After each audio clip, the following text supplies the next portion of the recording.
সমস্যাগুলো যদি যে সমস্ত ক্ষেত্রে মহামান্য উচ্চ আদালত রিমেডি দিতে পারেন, আমরা যদি আমাদের বিভিন্ন অফিসের যারা আমরা কাজ করি এই পরামর্শটুকু তাদেরকে যদি দিতে পারি যে আপনারা ওখানে গিয়ে যোগাযোগ করেন, বা এখানে এই জেলা লিগ্যাল এইড থেকে যদি ওই সমস্ত ক্ষেত্রে যদি একটা ব্রিজিং যদি করা যেতে পারে, তাহলে আমার মনে হয় যে এটি ভালো হবে।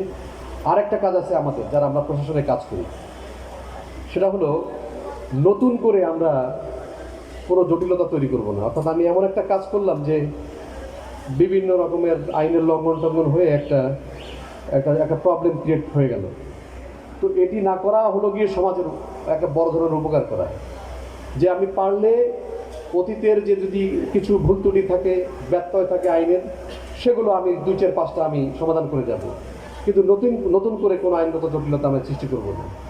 প্রশাসনে যারা দায়িত্ব পালন করেন বিভিন্ন পর্যায়ে বিভিন্ন দপ্তরে, তাদের প্রতি আমাদের এই একটি আবেদন থাকবে।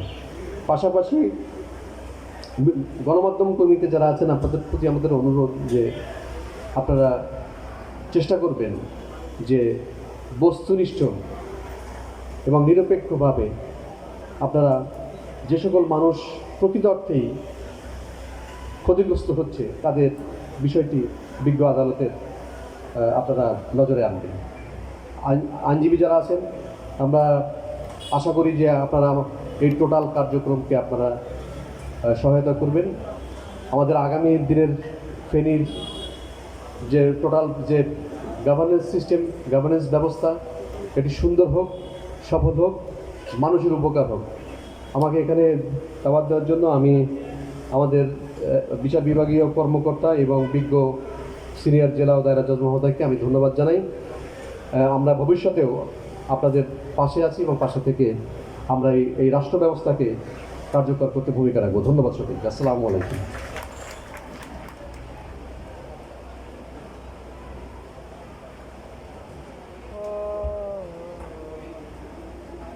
এই পর্যায়ে বক্তব্য প্রদান করার জন্য মাননীয় চিফ জুডিশিয়াল ম্যাজিস্ট্রেট জনাব সাইফুল ইলাহি মহোদয়কে অনুরোধ জানাচ্ছি।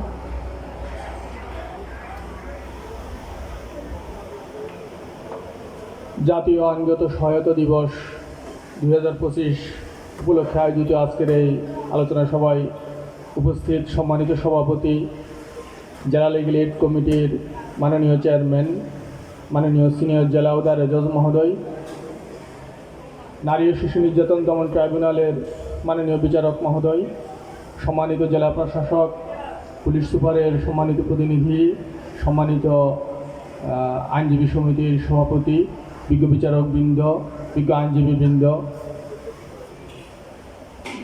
প্রিন্ট ও ইলেকট্রনিক মিডিয়ার বিভিন্ন সদস্যবৃন্দ এবং উপস্থিত বিচারপ্রার্থী জনগণ, আসসালামু আলাইকুম।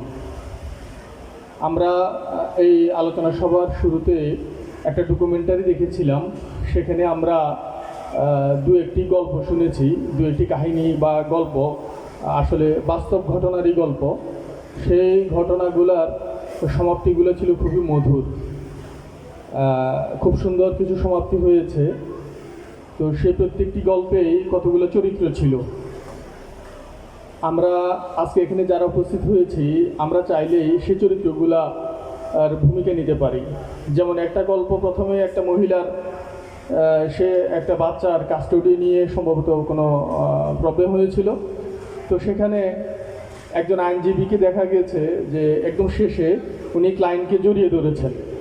কারণ কি, তার ক্লায়েন্ট জিতেছে, সেজন্য উনি খুব খুশিতে জড়িয়ে ধরেছেন। আমাদের লিগ্যাল এইড অফিসের বা লিগ্যাল এইড কমিটির লিগ্যাল এইড যে মানুষকে আইনগত সেবা দিচ্ছে, এটা যদি একটা যুদ্ধ হয়, তাহলে এই যুদ্ধের সবচেয়ে কার্যকরী এবং অগ্রগামী সৈনিক হচ্ছেন লিগ্যাল এইডের প্যানেল লয়াররা। তো ওনারা যদি এটা ফিল করেন যে তার অ্যাটলিস্ট লিগ্যাল এইডের লয়ার হিসেবে যে ক্লায়েন্টগুলো আছে, সেই ক্লায়েন্টগুলা জয়, মানে ওনার নিজেদের জয়, এবং সেই ক্লায়েন্টের খুশিতে যদি ওনারা নিজেরাই খুশিতে আপ্লুত হন, তাহলে লিগ্যাল এইডের কার্যক্রমটা আরও বেশি ত্বরান্বিত হবে। আরেকটা চরিত্র আছে লিগ্যাল এইড অফিসার নিজে। লিগ্যাল এইড অফিসার নিজেও যখন এই বিচারপ্রার্থী জনগণের কথাগুলো খুব মন দিয়ে শুনবেন, তখন তিনিও বিচারপ্রার্থী জনগণের দুঃখ অনুভব করতে পারবেন।